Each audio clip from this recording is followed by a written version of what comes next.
Om Namo Bhagavate Vasudevaya.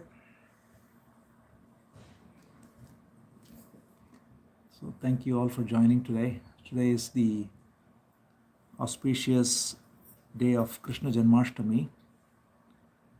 So we will go into Krishna Katha, the appearance of Krishna, because one of the wonderful things of listening to Krishna Katha is that it automatically stills the mind. So when we look at the avatar of Bhagavan, especially as Krishna, the avatar of Krishna is so complete and it is so filled with all the most wonderful pastimes that listening to it automatically stills the mind. So Bhagavatam is an account of Krishna Katha. There are many accounts of Krishna Katha. It is there in Vishnu Puranam, it is there in other Puranas too, but the most comprehensive account of Krishna Katha, or the story of Krishna, comes in Bhagavatam. And in Bhagavatam, we have this beautiful dialogue between Shuka Brahmam and Parikshit, which after 9 skandhas, 9 cantos, comes to Krishna Katha. Because Krishna Katha is so precious that first he prepares the ground. We of course are jumping directly into Krishna Katha today. But actually Krishna Katha is so precious that he first prepares the ground by 9 cantos of the various avatars of Krishna, of Narayana, starting with Matsya, Kurma, Varaha, Vamana, Narasimha, Parashurama, Rama, and so on. So all the avatars, and then there are many other avatars too, which are not part of the principal avatar, such as Kapila, Rishabha. All these avatars are also described in great detail. And then finally we come to the Krishna avatar. So we are now fortunate to go into Krishna avatar directly. And the way it begins in Bhagavatam, which is a very beautiful way to introduce it, is Shuka Brahman tells Parikshit in very short summary the purpose of Krishna avatar. Right? The purpose of Krishna avatar is actually threefold. The outer purpose that everybody is probably familiar with is the destruction of the wicked and the protection of the saintly. So as Gita it says, Paritranaya sadhunam vinashaya cha dushkritam dharma sansthapanarthaya sambhavami yuge yuge. So that's exactly what in fact Shuka Brahman says here too. He says that for that purpose Krishna appears in all the avatars, and especially directly as Krishna avatar. So Krishna avatar is considered the most full avatar. That is why Bhagavatam also says Krishnastu Bhagavan Swayam. In all the other avatars, there are various aspects of divinity revealed, but in Krishna avatar it is revealed in complete glory. So Krishnastu Bhagavan Swayam appears for that one purpose, which is to destroy the wicked and protect the saintly. But the second purpose of it is simply to recount the pastimes of Krishna, which gives us love in the heart. So if we simply look at the destruction of the wicked and the protection of the saintly, that can be done even without an avatar. Bhagavan's power is such that it can happen through a natural disaster. It can happen through various other events, because all of nature is under the control of the same one supreme essence. So only for the protection of the saintly or the destruction of the wicked or establishment of dharma, it's not essential. So that's only an outer purpose. The inner purpose is to give the name, the form by which one can devote oneself to that, to all these various forms and pastimes. So it is said that's why it's called Roop, Nam, Lila, Dham. So these 4 things are given in any avatar, and especially with Krishna avatar, the Roop, the form, the Nam, the name. So Krishna's names are literally infinite, and with every avatar a new name comes about. So because of the most wonderful pastime of getting tied by a rope, he got the name Damodar, which has become a very auspicious name. And so many such names. Because of stealing butter, he is called Navneet Chor. Because of ruling Dwaraka, he is called Dwarkadish. So many wonderful names are there of Krishna. Because of taking care of cows, he is called Govinda, and so on. So all these names are there. Lila is all the pastimes, which is what makes it so sweet to listen to. So when we listen to the pastimes of Krishna, which are imbued with so much sweetness, then just listening to it stills the mind. And then the dham is the place. Place means any place where Krishna's pastimes occurred, such as Vrindavan, Mathura, but also any place where Krishna's pastimes are recounted. So right now, this is the dham, because we are assembled here in this holy place. Anywhere where Krishna Katha is said, it becomes the dham of Krishna. So we are very fortunate to gather together in the holy dham of Krishna right here and discuss the Lila, invoke the names, and contemplate on the form. So all four are available. And through this, we recognize the third and the highest principle of Krishna, which is that Krishna reveals that I am the self of all. So in Gita, Krishna says two things actually. First, he says, one who simply listens to my birth and pastimes, he is freed of all bondage. Because as we said, simply listening to the story of Krishna has a mysterious power. So we can say, it's just a story. What is there in listening to a story? Well, first of all, as we know, any story in fact absorbs us, right? When we listen to a story, the mind is absorbed. When we say sit and meditate, the mind is going here and there. But when we say listen to a story, we listen without any movement.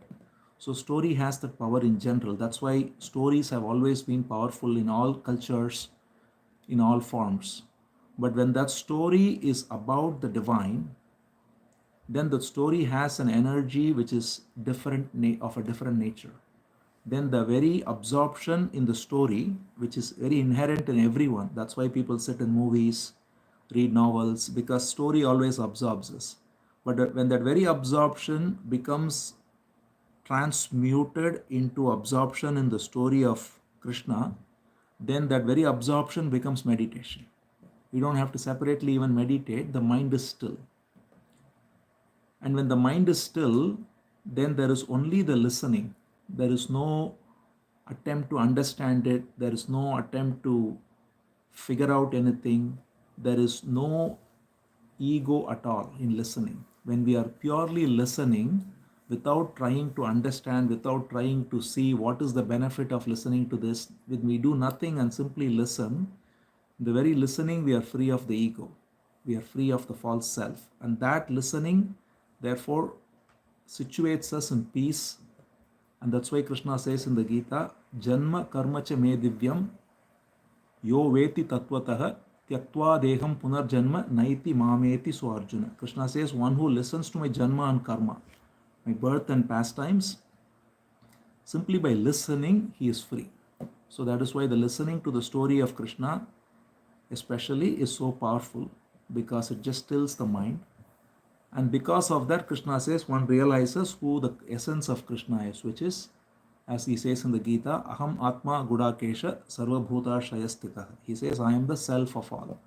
So we think we are all separate individual egos, with identified with the body and mind, and say this is me and my body and my this and my that, and that is where we are caught in attachment. We are caught in various suffering of various kinds, desire, fear, all that. But when we recognize that in reality there is only the divine here and now, he is the self of all, and when we recognize that everything here happens only by the divine energy, and he is the divine source within the heart of everyone. So that's why Krishna says, Aham Atma Gudakesha Sarva Bhuta Shayastita. I am situated in the hearts of all beings as their very self.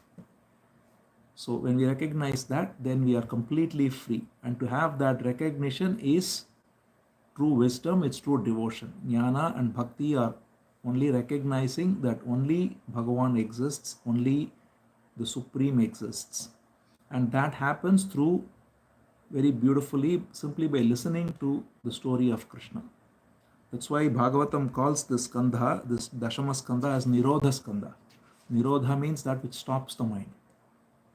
So the mind is always chattering here and there, going this, that, right? That's the problem.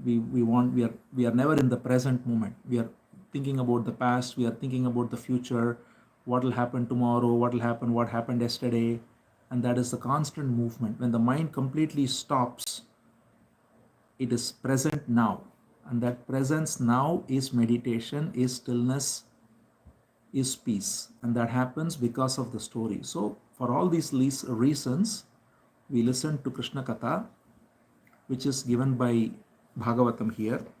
So that's why when Parikshit asks the question, he says, Avatirya yadorvamshe Bhagavan bhuta bhavanaha kritavan yani vishwatma tani no veda vistarat. He says, please tell me, O great Shuka Brahmam, tell me the entire account of Krishna Lila in Vistarat, means in great expanse.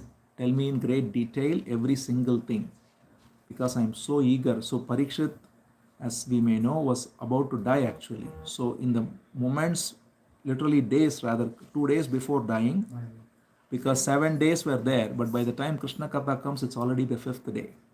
So only 2 days are left for him to die. And the last 2 days he literally spent only listening to Krishna Katha. And that absorption is what gives the power of one to get liberated even at the moment of death. So Shuka Brahmam is very happy to listen to the very question of Parikshit. So he first says beautifully that the glory of Krishna Katha is that the speaker, the listener, and all the audience are all equally benefited. So he says here, Vasudeva Katha Prashnaha Purushan Strin Punatihi Vaktaram Prichakam Shrotrun Tatpada Salilam Yatha. Tatpada Salilam means the Ganga that flows from the feet of Bhagavan. So he equates Vasudeva Katha with Ganga that flows from the lotus feet of Bhagavan. It is just as Ganga flows and purifies anyone who comes in contact with Ganga, anyone who comes in contact with Vasudeva Katha is purified. And he says, and that's all three, which is the speaker, Vaktaram, Prichakam, Shrotrun. Prichaka means the one who questions. In this case, Parikshit asks the question to tell me more, right? And then the listener. So all of us here, we are all listening, speaking. Everyone is, he says, equally benefited by it. And then he says first that I'll tell you that Krishna appeared in the house of Vasudeva along with his brother as his own manifestation Balaram, and also very mysteriously and beautifully with Vishnu Maya, which is Yoga Maya, the Divine Mother. So he says all three appeared together.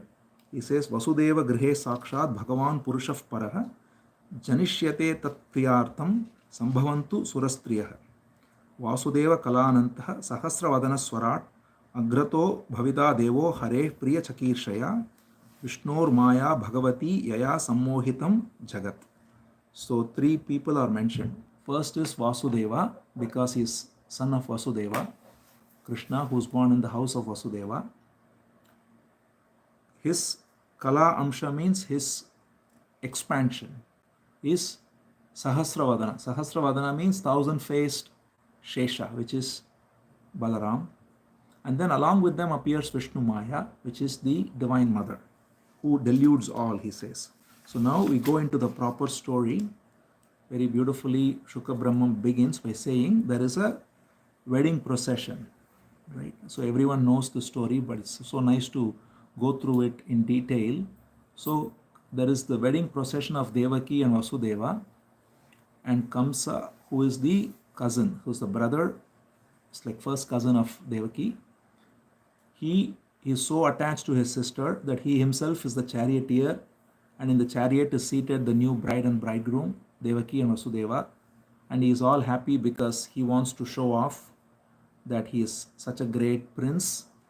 Still his father is the king, Ugrasena, but he is the prince and he wants to show off that he is so powerful and he is so attached to his sister, and he is, with all the pomp of arranging a great wedding, he is very happy without recognizing what is awaiting him. So at that time it is said a voice comes forth from the skies called Ashariri. Shariri means without body. Sharira means body. Ashariri means no body. So just a voice comes out and announces that, hey fool, it says, you are caught in delusion without recognizing that the eighth son of this very couple, Devaki and Vasudeva, is going to be your end. So when he hears that, he instantly flips. So this is the quality of a demoniac person, where the attachment turns to hatred on a dime. He was so attached to his sister. That is the difference between attachment and love. Love is beyond the duality of attachment and hatred. Love means it's unconditional, but attachment is always conditional. So when the condition is removed, it becomes hatred. In this case, the condition became opposite, because he realized that this Devaki is going to give birth to his killer, his nemesis.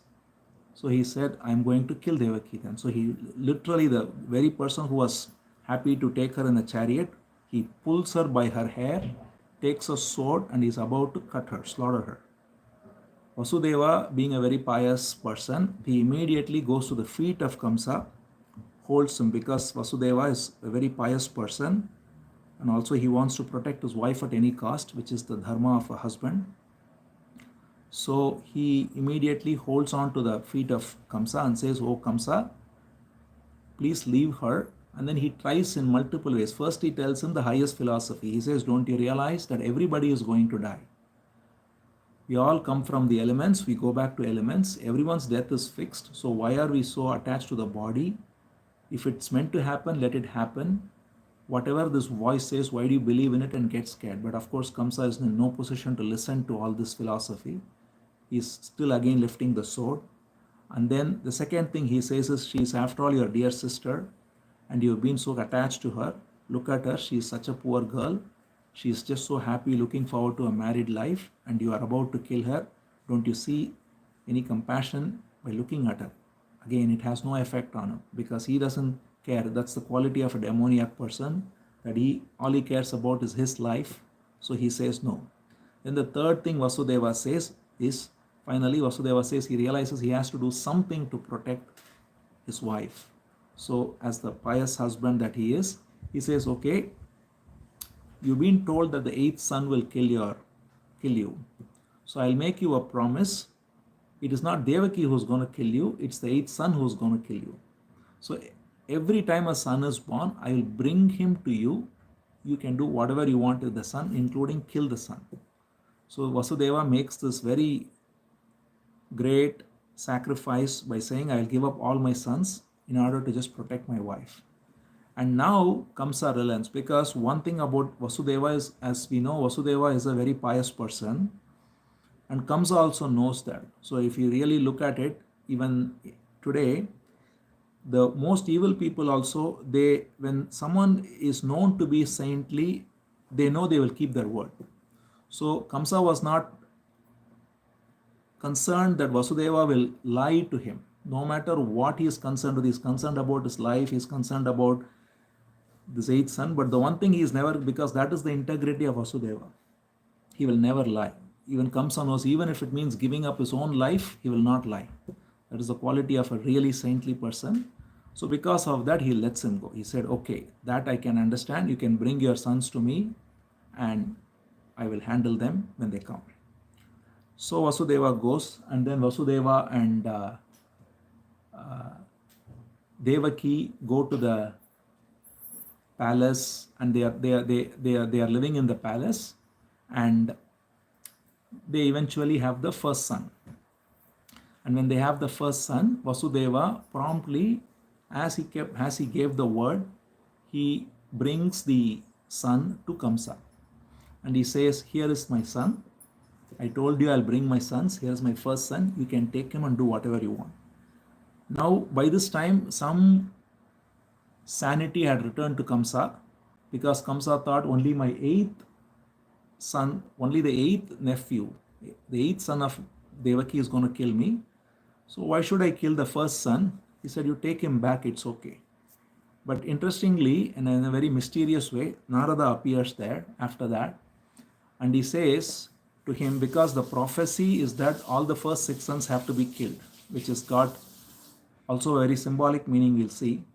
So Narada tells him that, Kamsa, you think only the 8th son will kill you, but there is no such guarantee, because all the Yadus who are here, they are all aligned against you, and therefore even sparing the first son may not be a very wise thing for you. So Narada does a very apparently dangerous thing, but always, as it is said, Narada's mischief ends in goodness. And here the mischief Narada does is intentionally to fulfill the prophecy that Kamsa will kill the first 6 sons, and also the symbolism behind it. So when he hears it from Narada, Kamsa immediately flips on a dime, and then he brings Vasudeva and Devaki back to the court, and then he says, now put them in a jail, because now he doesn't trust them anymore. Until now they were free.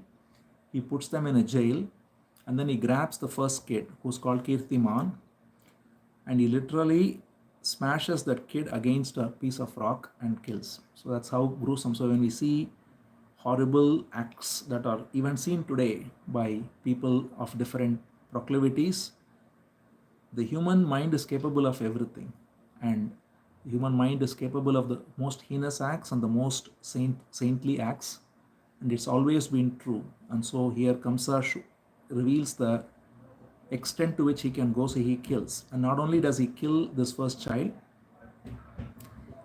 he also starts persecuting all the Yadus.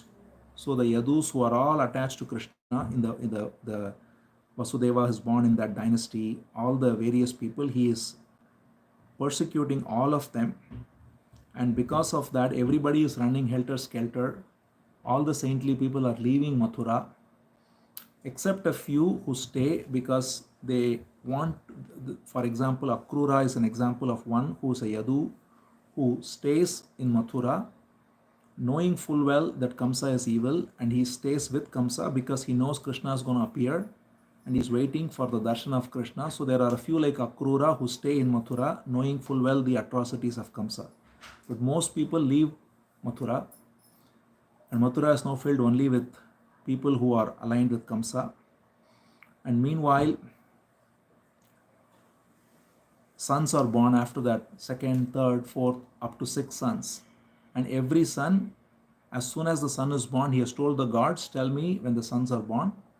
And so the moment the cry is heard, he goes to the prison himself and does the same heinous act. He takes the son and smashes against a piece of rock, and he kills every little son.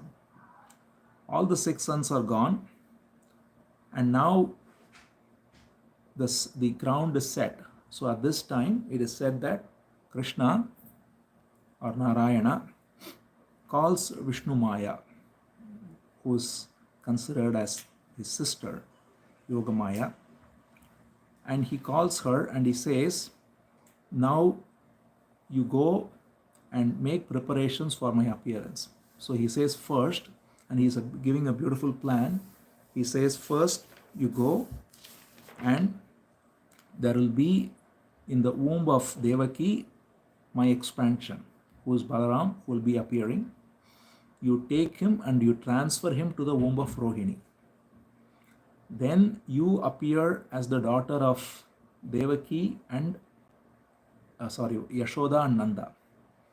Meanwhile, I'll appear as the son of Devaki and Vasudeva, and then we will have a transfer, what's called a switcheroo. So Krishna is taken to Gokul, and the daughter will be brought to Mathura, and that way I will then grow up as the son of Yashoda and Nanda, and I'll execute this pastime. So he says very beautifully, first, Gacha Devi Vrijam Bhadre Gopa Gobir Alankritam Rohini Vasudevasya Bharyaste Nanda Gokule. He says, go first to Gokula and transfer the womb to Rohini.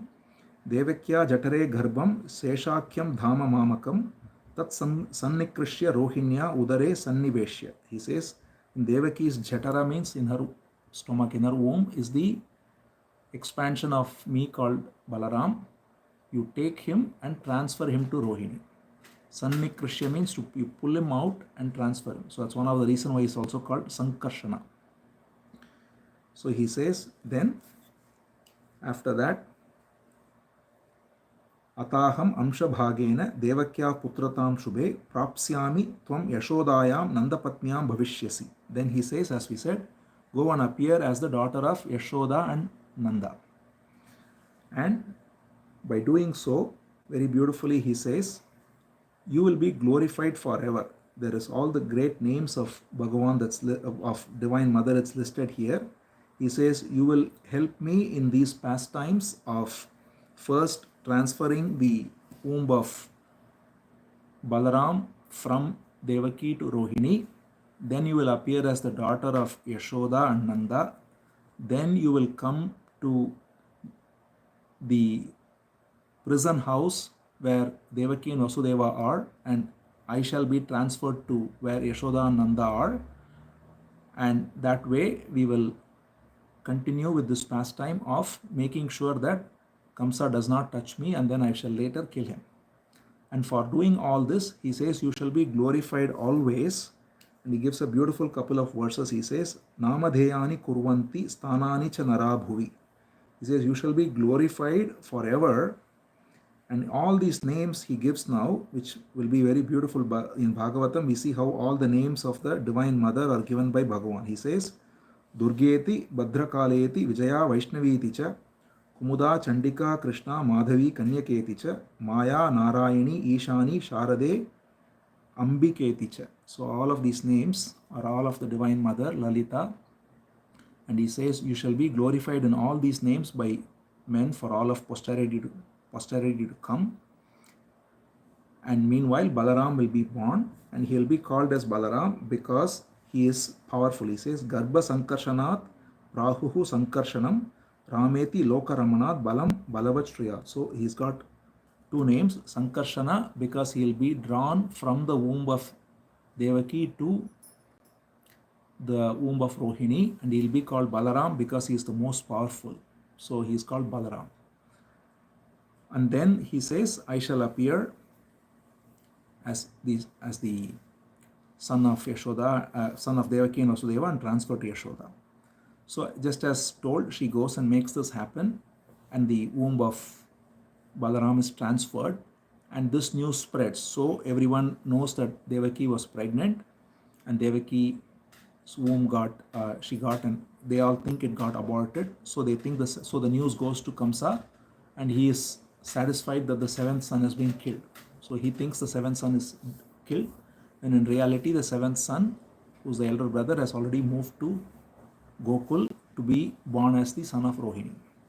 Then it is said that Krishna appears first in Vasudeva. So his whole being enters Vasudeva, and it is said Vasudeva is radiating. Suddenly everybody in the prison house also, they are all seeing that Vasudeva is full of radiance. His whole face is effulgent. And then Devaki gets pregnant, and Devaki is now even more effulgent. She is shining with the radiance. Everybody goes and reports this to Kamsa. So Kamsa knows that this is the eighth son. He's been keeping count, and given the signs he's seeing of Devaki and Vasudeva, he knows very well that this is going to be his nemesis. So then he entertains the thought of, should I now kill Devaki? But then he counsels himself against it by saying, Devaki is after all in the prison cell. There is nowhere she can go. There is no reason to kill that woman. As soon as the child is born, I shall kill the child. But then he is having sleepless nights because every night he is waiting for the news to come. And he is just waiting for the son to appear so that he can kill him. And meanwhile, it is said that all the devas, they all appear. Brahma and all the devas, they all appear in the prison house because they are all aware that Bhagavan has entered the womb of Devaki. So they offer a beautiful prayer. It's a very famous prayer of Bhagavatam which glorifies Krishna. So Brahma says, I'll read the verse, the very verse. We all know the word Satyam. Satyam means truth.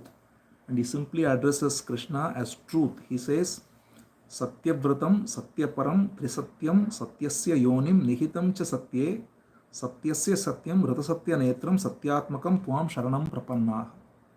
Such a famous verse of Bhagavatam where Brahma says, he is addressing Krishna who is still in the womb of Devaki.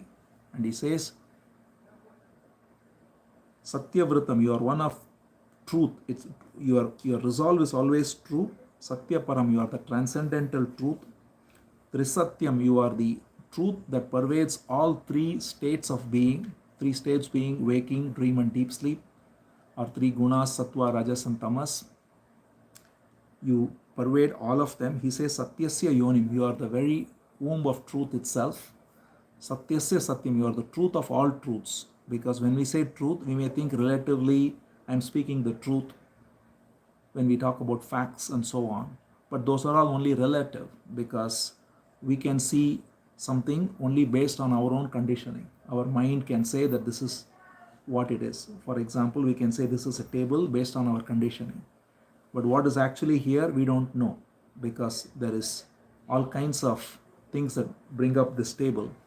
So that is only a relative truth. But the absolute truth is that which pervades all of matter, all of life, everything there is. So he is Satyasya Satyam, the truth of all truths. And therefore he says, I offer my obeisance to you. And he offers his obeisance to both both Devaki and Vasudeva. And they all depart. And then it says after some time, few months go by as we know, and then the right time comes. And then he says, that's the day today. It says, now comes the most delightful hour, fraught with all blessings. So one thing that's happened before this is, Kamsa has actually persecuted not only the Yadus, but he also persecuted all the saintly people. He said, there shall be no yajnas in this kingdom. There shall be no worship in this kingdom. There shall be no. So essentially, the quality of a demoniac nature is to stop all worship. So he said, there should be only glorification of the king, nothing else. So that's how it was. All of that had stopped. But now on this day, suddenly it is said this day has arrived. It says the most delightful hour has come, which is the Rohini Nakshatra and the 8th day in the lunar calendar, Ashtami. And when this day came, suddenly it says the skies became clear. It's actually the season of monsoon. As we know, now is the season of monsoon in Bharat. And normally it's rainy skies. But it says suddenly the skies became clear. All the stars were shining. And suddenly the rivers were all flowing clearly. All the forests were having flowers that was having sweet sound of birds and bees. A beautiful breeze was blowing. And the whole place suddenly had a very auspicious atmosphere. And suddenly out of nowhere, all the Vedic chants started, all the chants that had been stopped by Kamsa, they all started appearing. Just spontaneously, prayers were uttered. People who were afraid of saying prayers, they felt like boldly saying the prayers, boldly chanting the Vedas. All this happened and the midnight hour struck. And at that time, it is said, beautifully appears the most wonderful child, Krishna. It says, Nishite Tama Udbhute Jayamane Janardane Devakyam Devarupinyam Vishnu Sarva Guhashaya Avirasi Yatha Pracham Dishi Induriva Pushkala. He says, just as a full moon appears most beautifully on the sky, eastern sky, similarly from Devaki, who was looking like a goddess herself, Devarupinyam, so she is looking like a goddess. From the goddess-like Devaki appeared Krishna, Janardana, the most beautiful Lord Vishnu. So he is all these names he is giving. And then the way the child looks. So first, the most amazing thing about Krishna, it is said, is he appears in his original form as Narayana. He appears with all the opulences. He doesn't appear as a regular human baby, but it's said here that he appears with all the opulences. It says, this is again a very famous verse of Bhagavatam. It says Tam Adbhutam Balakam Ambujekshanam Chaturbhujam Shanka Gadar Yudayudam Srivatsa Lakshmam Galashobi Kaustubham Pitambaram Sandra Payoda Saubhagam. It says Krishna appears with all these, many of these probably many are familiar with based on Vishnu Sahasranamam and so on, all these various paraphernalia such as Kaustubha gem and Shanka, Chakra, Gada, Padma, the four which are Shanka is the conch shell, Gada is the mace, Chakra is the Sudarshana Chakra, the wheel, and Padma is the lotus flower. And all of these are highly symbolic in nature too.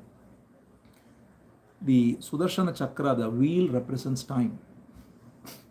So time spins like wheel and cuts through everyone. Nobody can escape the wheel of time.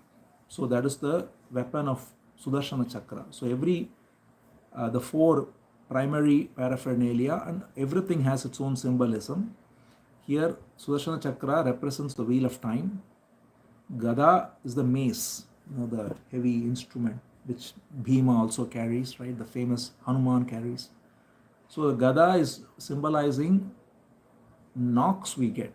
So when we think we are so caught up in the ego, we are caught in attachment, we get a knock in life. Many knocks we get either through failures or challenges or obstacles. All these knocks we get is what is the Gada symbolizing. So Bhagavan not only gives grace, he also knocks us, and the knock is actually grace itself. Without the knock, we will not wake up to our true nature. We'll simply go on with false identification with the body and mind and so on. So that's the Gada.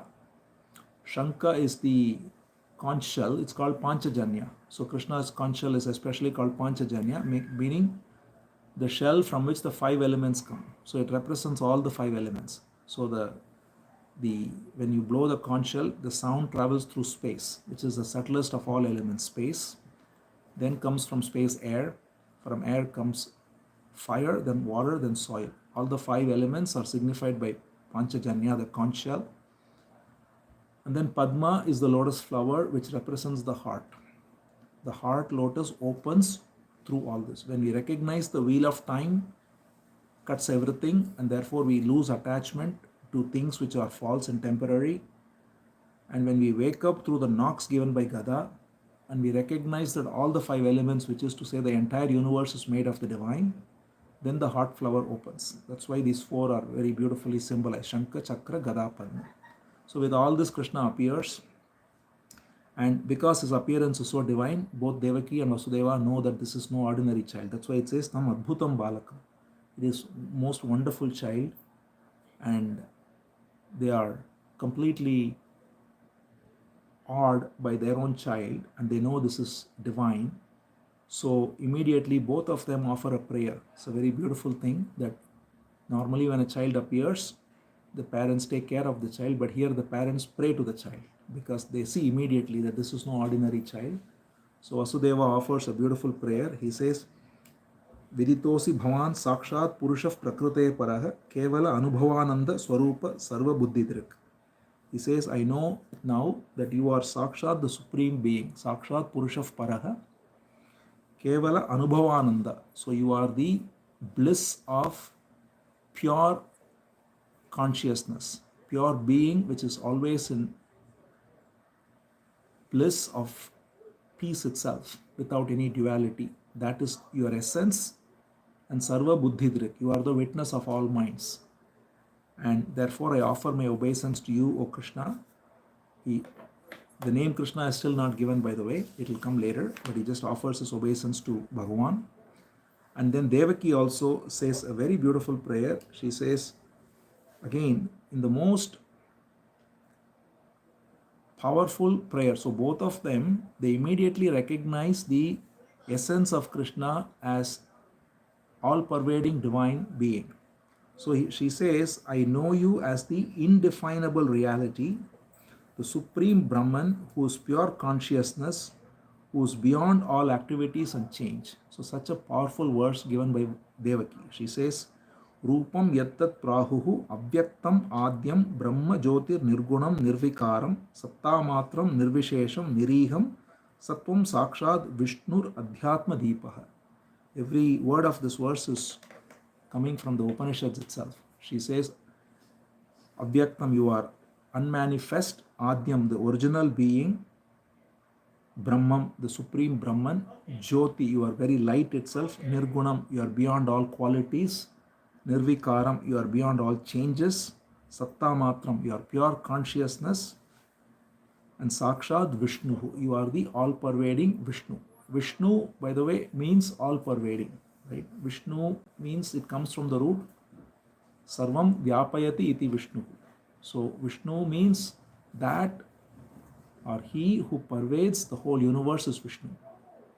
So Vishnu is not to be imagined as some external deity, but he is the very essence of the whole universe.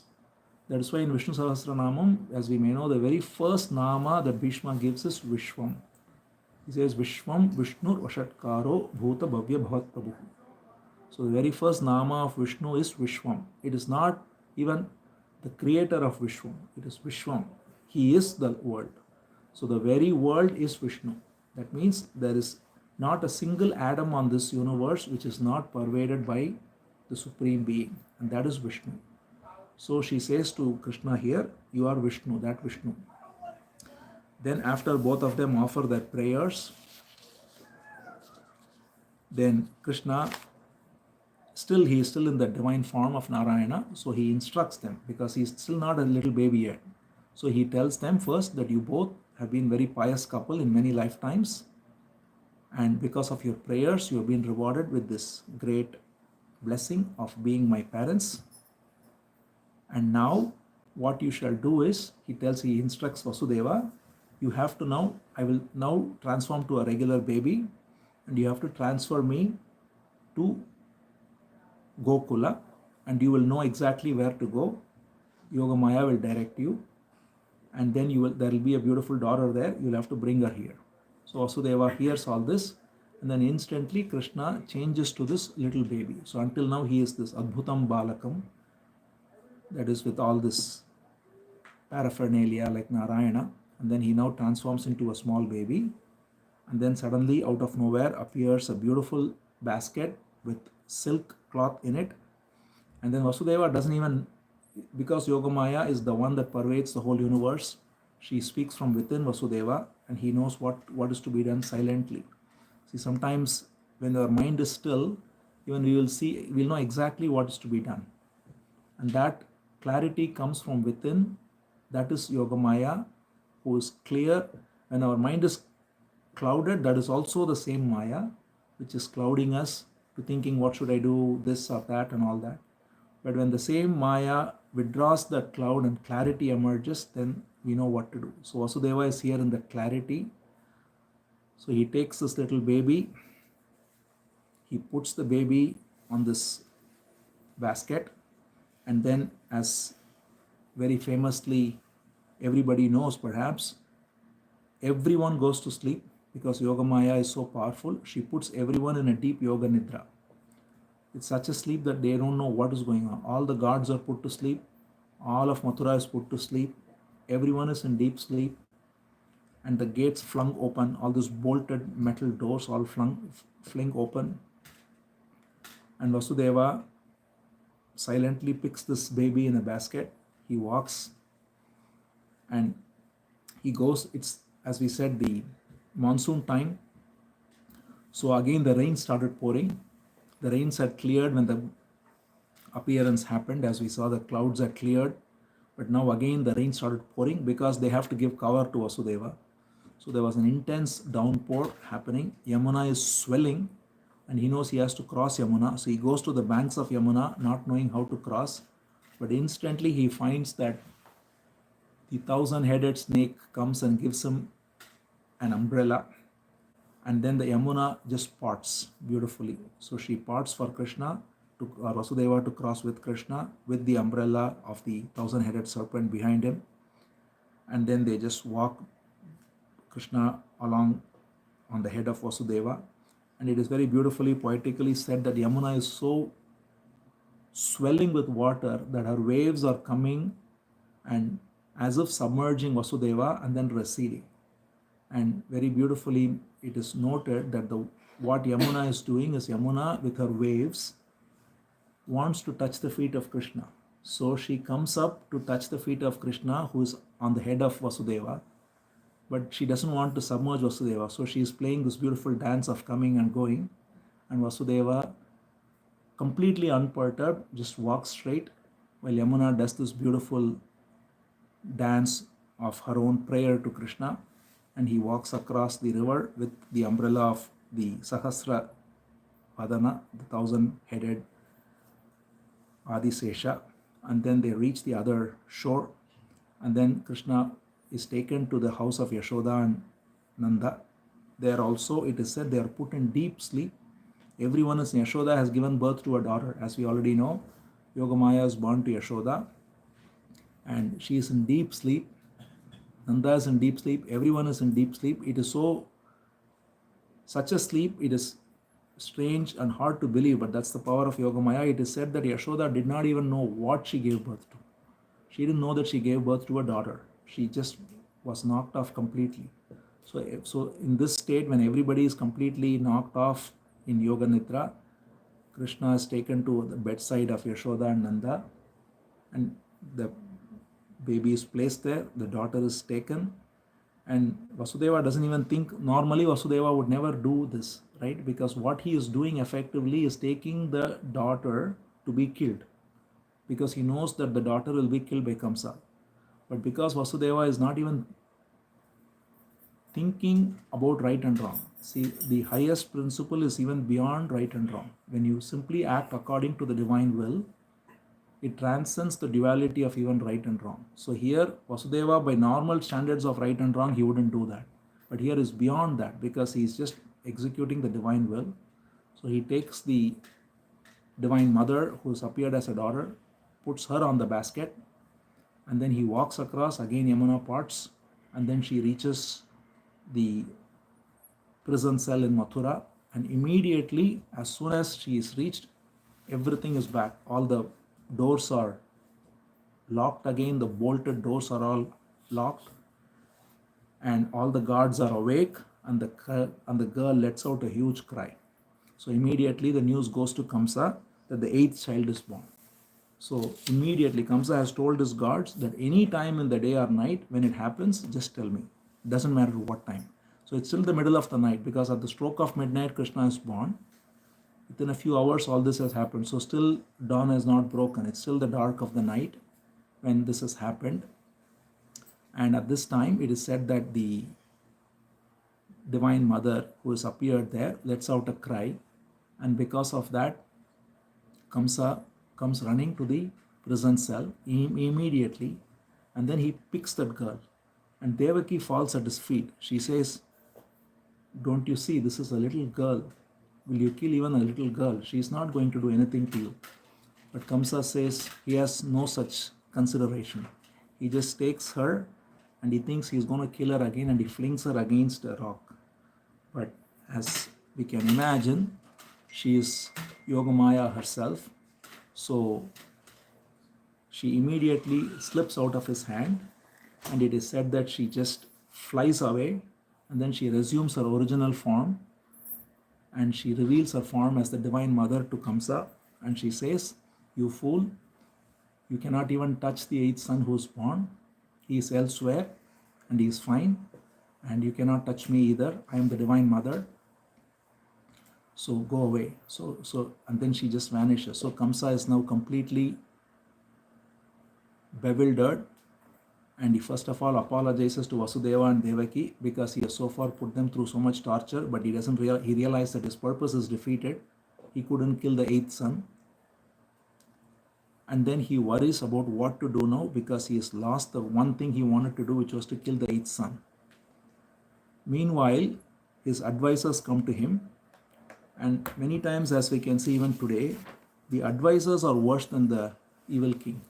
So the advisors come to him, and we see this in politics too in many places. So the advisors come and say, they give a very brilliant idea. They say, "See, the 8th son is born somewhere. Obviously he's been transferred. So let's kill every male child that's born in the last 10 days. So this is the idea they give. So Kamsa immediately sends all his demons. They are called as Putana, Trinavrita, Pralamba, Dhenuka, Vatsa, Baka. So many demons are there. They're all sent in different directions to kill every male child. So this atrocity is committed by Kamsa. And Kamsa says, let's stop all activities. And then the advisors also say that it is only through the chanting of Vedas and the honoring of Dharma that Bhagavan is protected by these people, or Bhagavan is glorified. So let's stop all of this. Wherever such things happen, we will stop it. So that way they again go hard to persecute anyone who is doing any such activity, and all these children are being killed. But unbeknownst to all, as we know, Krishna has gone to the village of Gokula, the least suspecting place, where Nanda is there with Yashoda, and there Krishna is appeared. So this is the appearance of Janmashtami, which is celebrated every year, and today is Janmashtami. The whole sequence of events we saw all happens on this day, on the Rohini Nakshatra, on the Ashtami Tithi. And then to continue with the Lila, in Nanda's Gokula, there is tremendous celebration because Nanda is, by the way, an old man and Yashoda is his wife, as we know, and they have been waiting for a son for a long time and they never had a child. So this is a very late child for them. So the whole of the village is celebrating, and it's called Nandotsava. So Nandotsava is even now celebrated, the festival of Nanda. So Nanda organizes a big festival where everyone is fed good food and charities are done, gifts are given, and so on. And in this way, and everyone is beautifully dressed, cleans themselves up, and they're all congregating and celebrating this divine appearance of Krishna. And there also beautifully Shukha Brahmam says that everyone can purify themselves in different ways. He says, Kalena snana shauchabhyam sanskarais tapase jaya shuddhyanti dane santushtaya dravyani atma vidyaya. He says one can purify the body with shana shauchabhyam, means snana shauchabhyam means with bathing and with cleaning up. The mind is purified by contentment. He says when you are content and desire less, and by giving dana and santushta. Santushta means contentment, dana means giving. By this only the mind is satisfied, and the pure self is satisfied only by self-knowledge. Atma vidyaya. So when the body is pure and the mind is pure, then self-knowledge awakens. So that's the essence of it that Shukha Brahman points even in this celebration. So everyone there is thereby purifying their body by cleaning themselves up, dressing well, purifying their mind, because as we said, they are all giving gifts and very content, very happy, and their self is flowering in the love because Krishna has appeared, the very self of all has appeared taking this form. And in this way happens the most beautiful avatar of Krishna. And after that, we have a series of beautiful episodes that come. We will go through a few of them.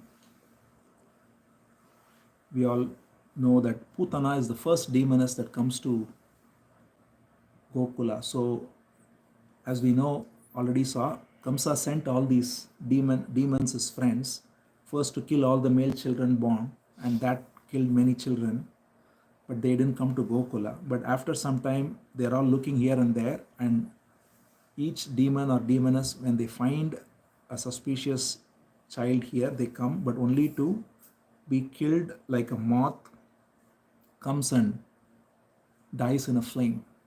The moth is attracted to the light of a flame and dies. Similarly, these demons and demonesses are killed by being drawn to the light of Krishna.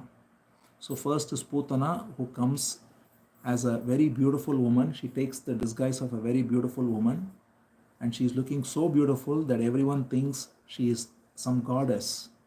And she comes, and her plan is to feed Krishna with poison and kill him. So she applies poison on her breasts, and it is very common in those days, perhaps even now in some places, that any mother who is nursing can give milk to the child because the child is so special. So she comes and takes the child on her lap to feed the child, but thinking that she'll kill Krishna. But of course, Krishna knows who's Putana. So it is said very beautifully, Shuka Brahmam says he closes his eyes when Putana is there, because he says if he opens his eyes, then the Lila will not even happen, because seeing Krishna's eyes directly, Putana will be transformed immediately. So he closes his eyes so that Putana wants to kill him. And when she tries to do that, Krishna sucks the very life out of Putana from his mouth, out of her heart, and she is killed. So that is the first demoness to be killed. And when Putana dies, it is said very beautifully, and this is true of every demon, that when Putana dies and they burn her body, such beautiful fragrant smell comes because she is liberated. So anyone who comes in contact with Krishna, even with an evil intention, is liberated. So Putana was liberated, and that's why it is said when her body was burned, there was such a fragrant smell in all of Gokula. So Putana was killed in this way. Then there was Trinavrita, who was killed after that, who was a demon in the form of wind, who came to lift Krishna up like a tsunami, or more like a tornado that comes to twister that comes. But it is said that Krishna makes himself so heavy. So what happens is he's sitting on the lap of Yashoda, and he makes himself suddenly so heavy that Yashoda is not able to hold his weight. So she puts him on the side, unable to bear the weight. And the moment she puts him on the side, this tornado picks up. And the tornado picks up, and when it picks up, he again makes himself light.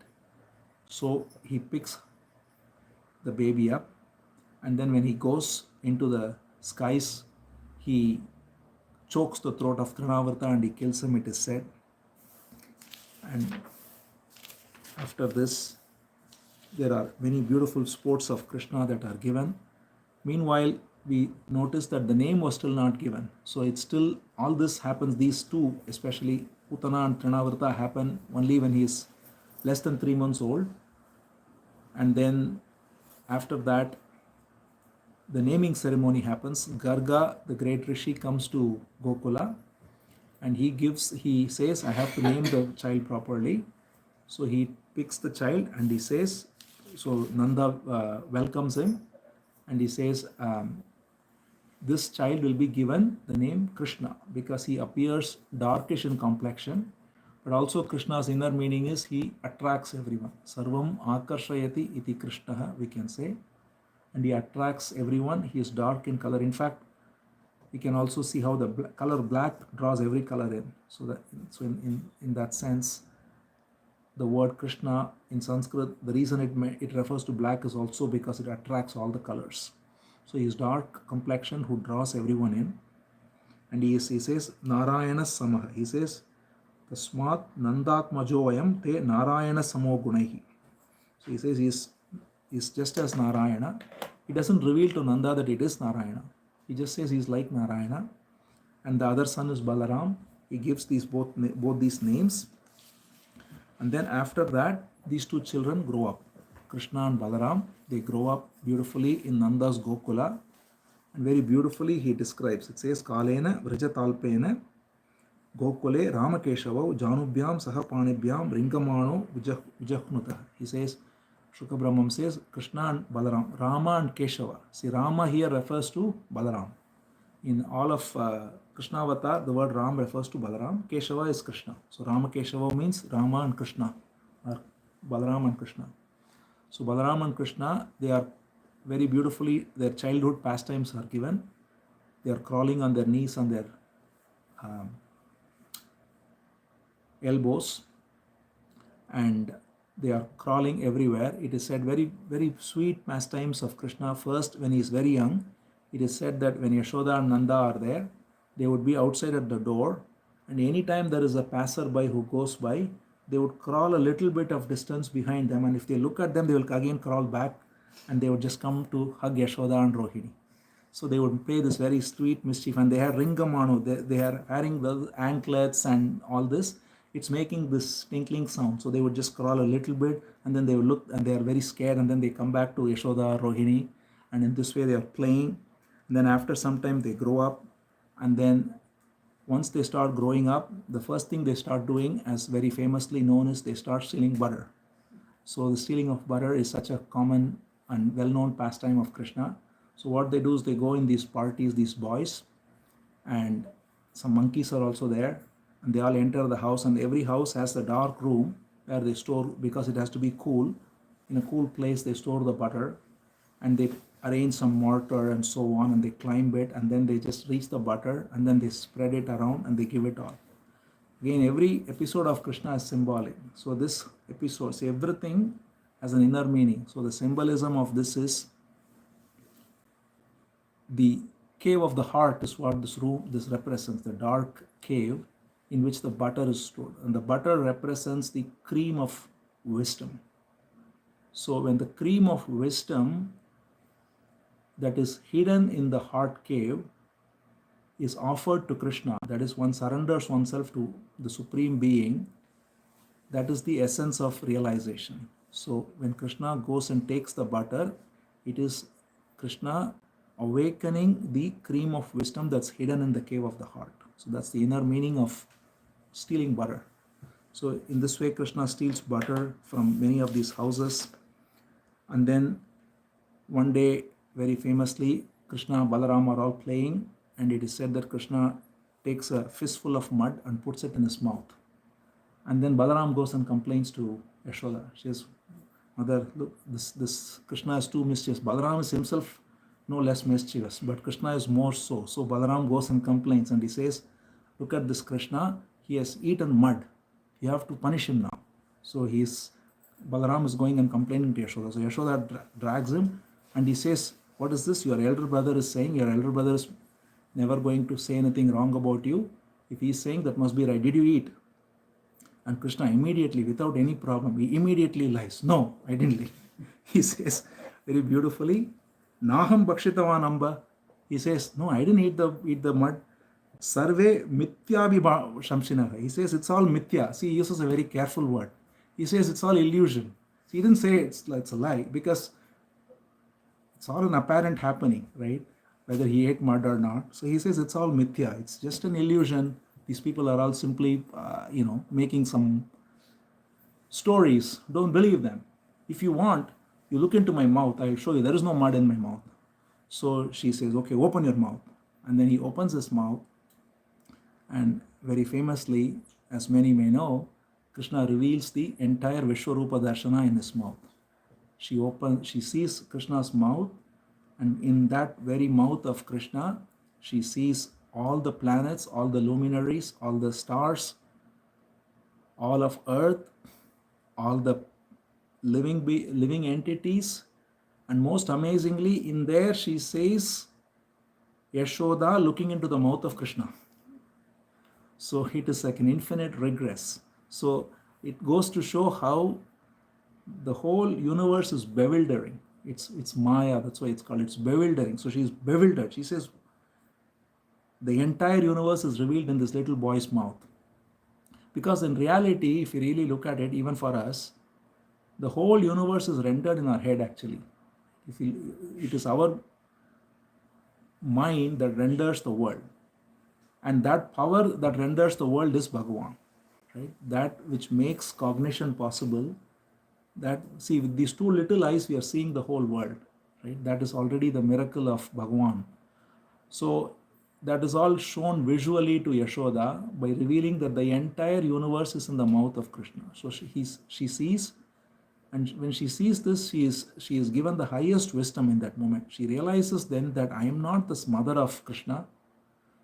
Krishna is not my son. Krishna is the eternal one supreme being, and he is all there is.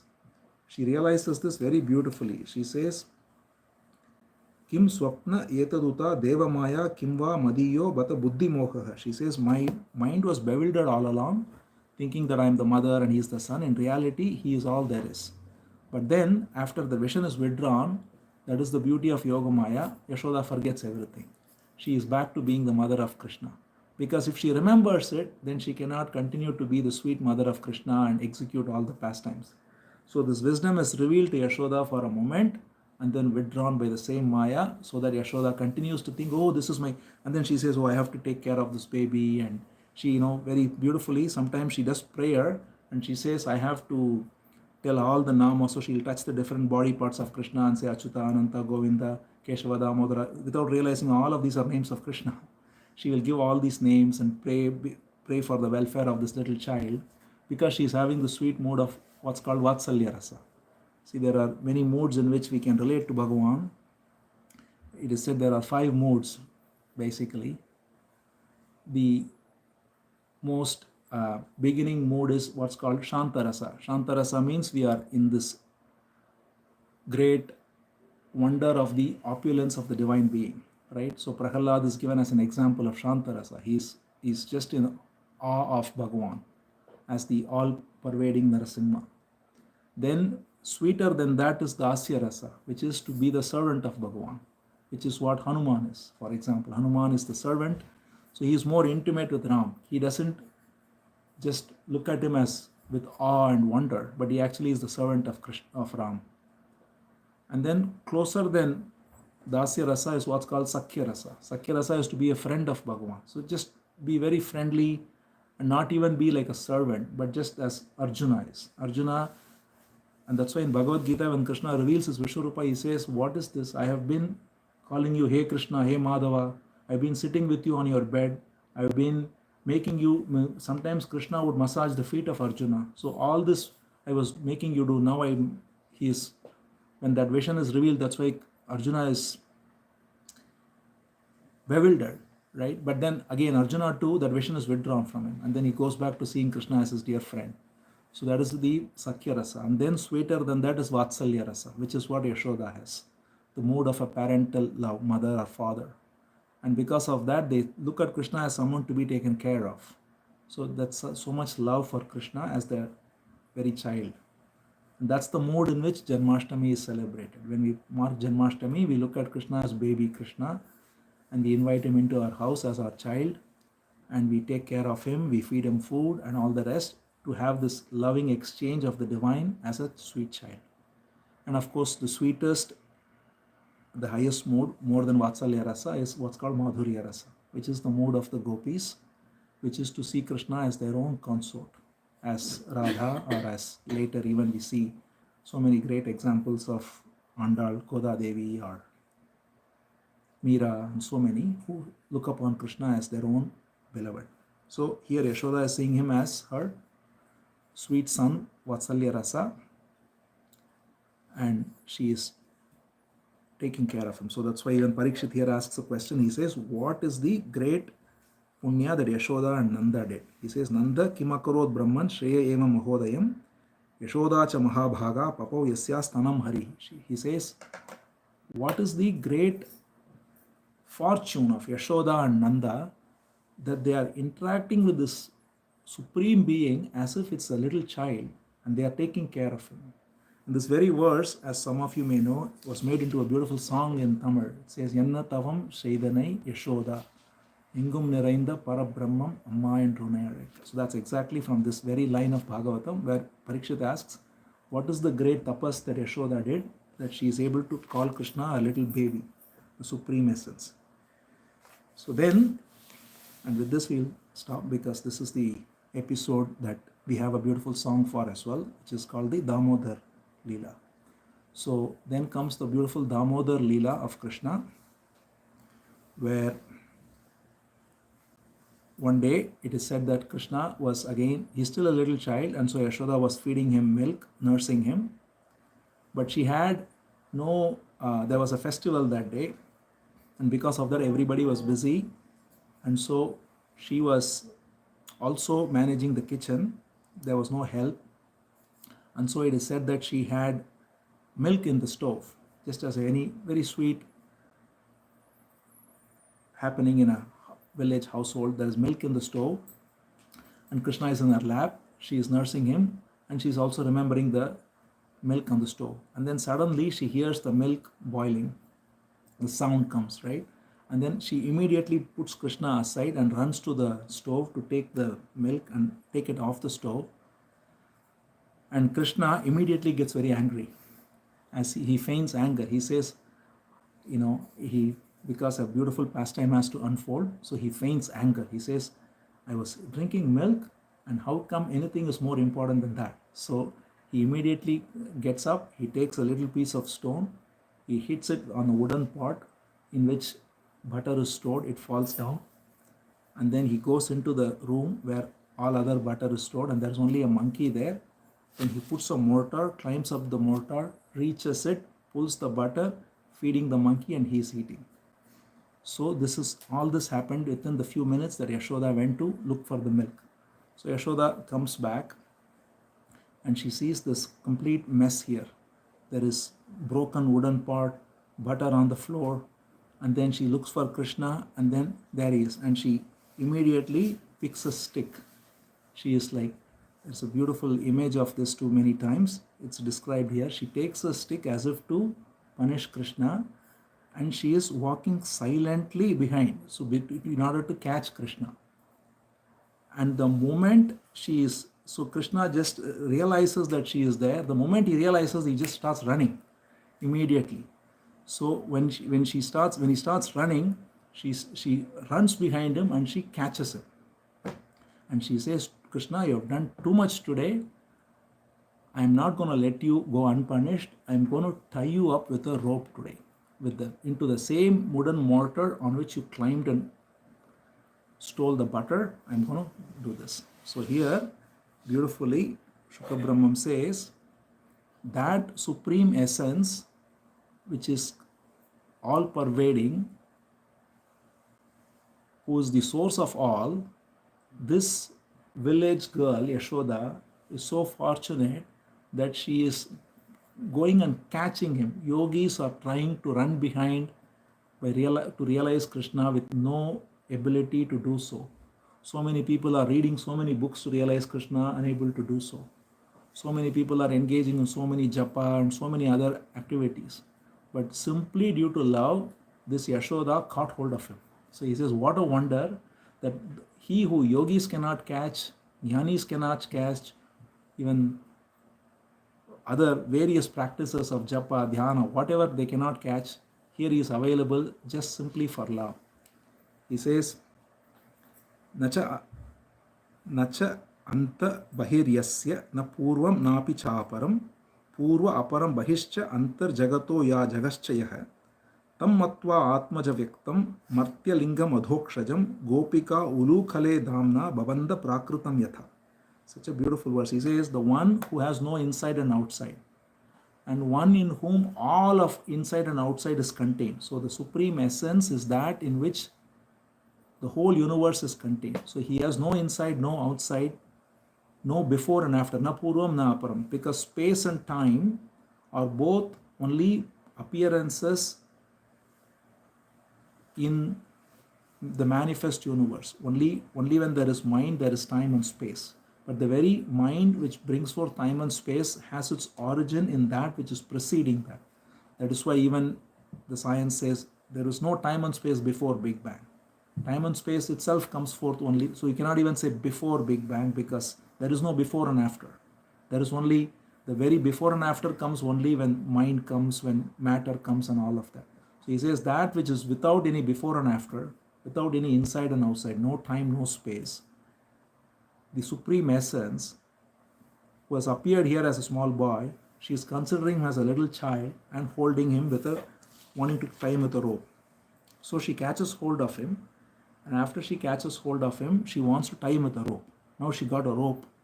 Now the very interesting thing happens. She tries to tie him with a rope, but when she tries to tie him with a rope, it is said it is 2 inches short. It says very nicely, Dvai angulena abhutena sandade anyascha gopika. This gopika, that is here, gopika refers to Yashoda. Trying to tie him, she is finding it 2 inches short. So she says, oh, what is this? I have to get more rope maybe. So she brings more rope, and then the rope is made bigger. And then when she goes to tie him, again it is 2 inches short. And then again she makes the rope even bigger. And then again it is, so it just goes on. Meanwhile, all the, as we noted, there is a festival day, so many people are working, all this commotion, everybody hears, they have all assembled, everybody is surrounding, they are all watching this wonderful pastime. Krishna is crying, his eyes are red, his uh, rubbing his eyes and tears are flowing as if he is afraid, and Yashoda is trying to tie him, but it's short. And then she does this again and again and again. It's just, no matter what she does, it is short. Then finally she gives up. She says, Krishna, I cannot do this, I give up. And when she does this, he smiles finally within. And then the next time she takes a rope and ties, it ties him up. So this is also, all of this again we saw is very symbolic. So what this represents is, as long as we think we can make effort to realize God, he'll always be elusive.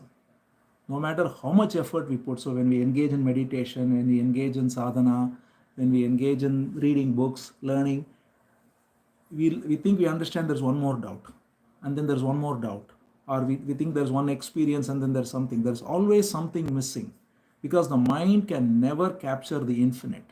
The mind is itself an appearance in the infinite, so it can never capture the source. So that's what is symbolically, Yashoda is the mind that is trying to capture the infinite with the rope. And when the mind surrenders and says, I cannot do this, then the mind collapses into its very source, dissolves into its very source, which is the infinite. So that is what is symbolized by Yashoda, unable to tie him till she tried, but when she gave up trying, he was tied up in that rope. So that's where Shukra Brahmam says very beautifully that the one who cannot be captured by any amount of wisdom, by any amount of knowledge, any amount of yoga, is available to Yashoda so easily. He says, Nayam sukhapo bhagavan dehinam gopika sutaha jnaninam cha atma bhutanam yata bhakti matamiha. So that Krishna, who's inaccessible to all other practices, simply by surrender he is available. So because she surrendered completely, Krishna is available, she ties him. And because she ties him, in Sanskrit, Dama means rope, and Udara means stomach. So that's why Udara, there is also other use of this word Udara. For example, Sahodara is a word we all know. Sahodara comes because we are coming from the same stomach. So it's called Saha Udara, Sahodara. So Udara has many such uses in Sanskrit. So here, Damodara means rope around the stomach. So because Krishna has a rope around the stomach, he is called Damodara. So he is tied up in this with this rope around the mortar, and hence he is called Damodara. And then there is the concluding part of this beautiful Lila, which Shukra Brahmam says that because of this, he liberated 2 yakshas. So then Parikshit asks, what is this? Please tell me. So Parikshit is the most wonderful listener. He'll never leave a single detail out. So he says, now tell me more. Why are there 2 yakshas there and what happened? So then he tells a brief backstory. He says there were 2 yakshas, Nalakubera and Manigriva. These 2 were sons of Kubera, and they were so opulent, so caught in their wealth and their pleasures that they could get out of wealth, that they were enjoying that wealth without any regard for the saintly people. So once Narada was going by, and these 2 boys, young boys, they were enjoying with many girls in the waters playing. And when Narada, they were also drunk. So it is said, so these are all the qualities that we see, right? So these are all indicative of how when people are caught in the influence of wealth and alcohol, they lose wisdom. So that's what happened to these 2 boys. So because of this, when Narada came, they did not respect him at all, and not only that, they abused him.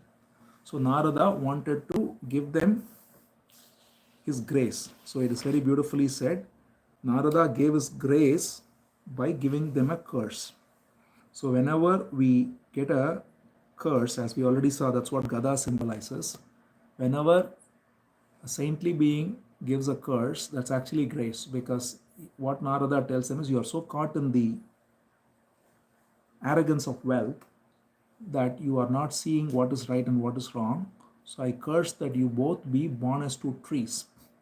But then you two trees will appear in the land of Gokula, and you will be fortunate to get the darshan of Krishna, and thereby you will be liberated one day. So that is the grace he is bestowing to them, that this anugraha will liberate them from this false identification with wealth and be liberated. Because he says, those who are wealthy and identified with wealth, they will never be able to see the value for saintliness. He says, Sadhunam samachittana mukunda charanaushina upekshe kim dhanastambair sadhir asadashrayai. So he says, those who are true devotees of Mukunda, sadhus, they never come to those who are caught in the arrogance of wealth. Because if there is arrogance of wealth, then there is no humility and there is no saintliness, and that's what happens. So because you are caught in that arrogance of wealth, I give you this. So because of that, they are born into two trees, and those two trees are adjacent to each other, and Krishna is well aware of this curse. So when this pastime happens as Damodara, it is said that Krishna crawls with this mortar, and he just beautifully goes between the two trees, places the mortar, and with his infinite strength, he just like that pulls it out, and the two trees just fall down. And when the two trees fall down, there out of that appears the two yakshas, Nalakubera and Manigriva. They immediately recognize the blessing that Narada has given. So they first glorify Narada, because it is Narada's blessing that gave them this darshan. Many times when people are caught in wealth and other things and they think it's a great life, and then a calamity strikes them, the calamity in hindsight becomes the greatest blessing, because it makes one wake up to reality, wake up to truth. So a calamity struck them, but it was grace, they realized it. So they offer a prayer to Krishna. They say, Krishna Krishna Mahayogin Tvam Adhyaf Purushah Paraha Vyakta Vyaktam Idam Vishwam Rupam Te Brahmana Viduhu. So you are the manifest and the unmanifest. You are the eternal original being, the greatest yogi. They offer our obeisance to you, and they say, from now we will dedicate every sense to only be identified with you. So this is the general teaching of Bhagavatam itself. We have seen many examples of this also, Ambarish and so on.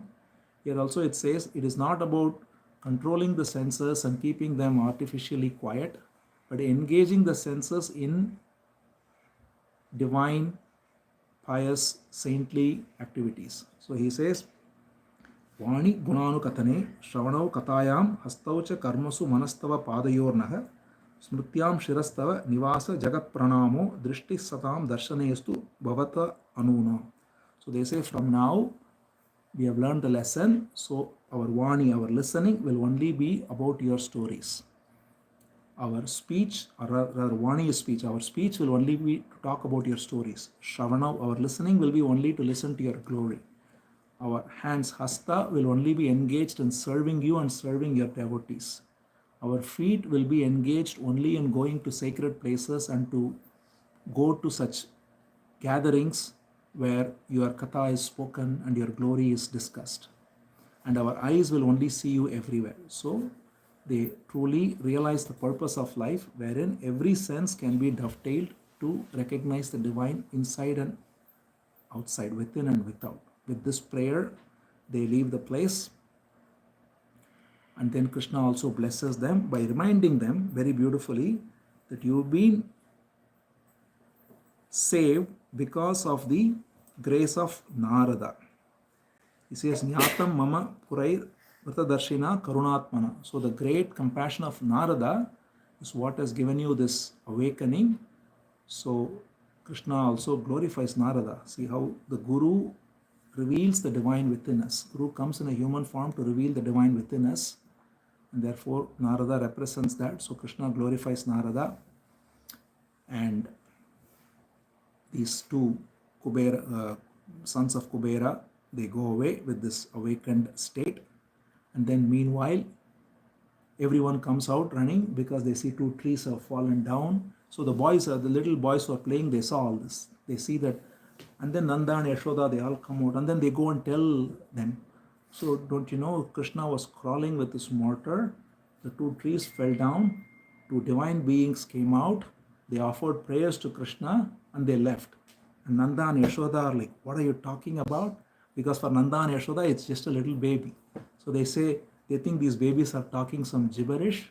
No, no, no, it is our son. And then Yashoda picks him up and he's so happy that she's saying, luckily the trees didn't hurt my son. So she takes him and she, does whatever she does to offer prayers to Krishna or offer prayers for Krishna.